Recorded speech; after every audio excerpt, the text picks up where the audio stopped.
Hello everyone, welcome back to another Little Classics book reading. Today we have Tom Thumb.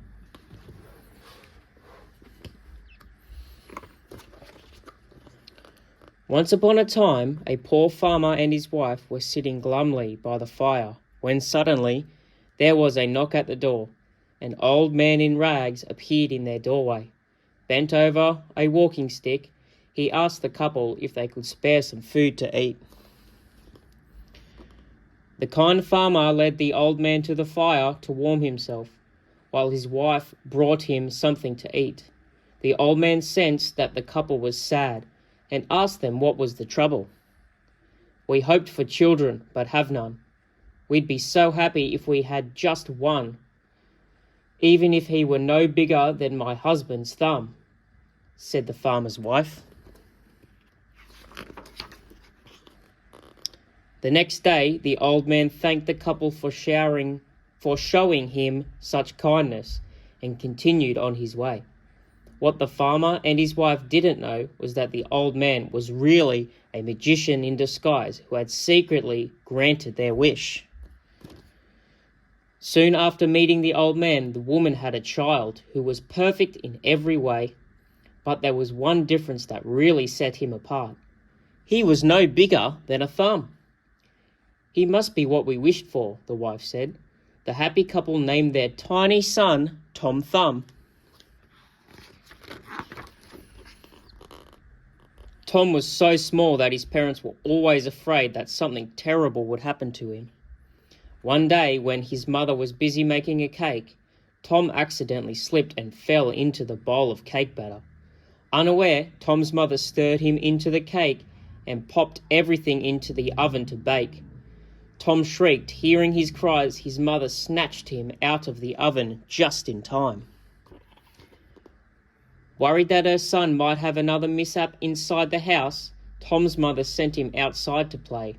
After playing for some time, Tom grew tired and made his way toward a comfortable-looking spot on the hay. He crept into the haystack and nestled in for a nap.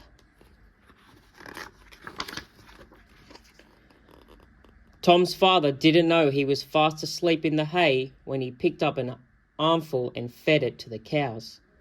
"Ah!" screamed Tom, waking up. "It's dark and wet in here. Let me out." Tom's father was shocked to hear the cow speak. As he listened carefully, he recognized his son's voice and pried open the cow's mouth. There was Tom. His father was relieved to see that his tiny son was still whole and sat him on an acorn to dry. Tom felt very, very small. He tried to think of a way he could just show his parents that he was big enough to take care of himself.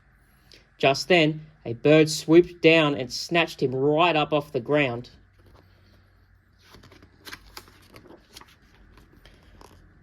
When the bird realized that it wasn't carrying a field mouse, it immediately dropped Tom, and he plummeted down toward a forbidding castle overlooking the sea.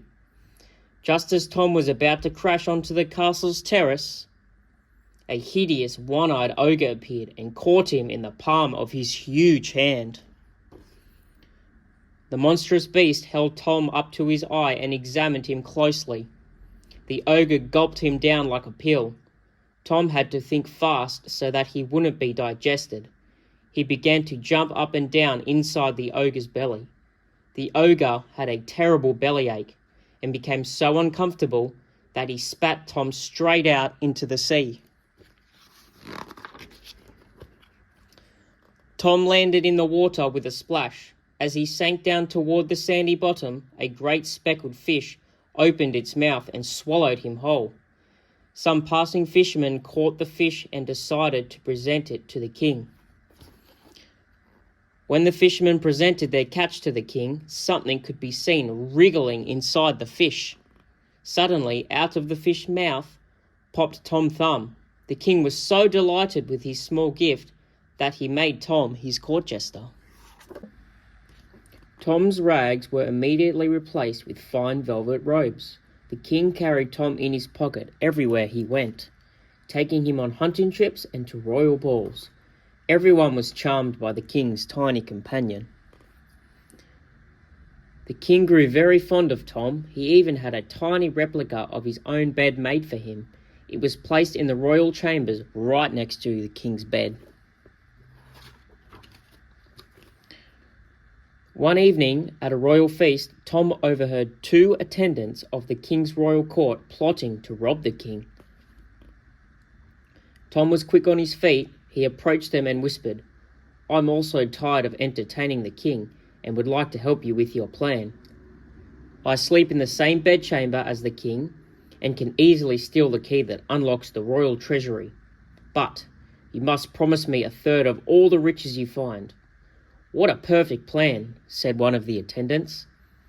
The 2 swindlers quickly agreed with Tom's offer and told him to bring the key to them at midnight.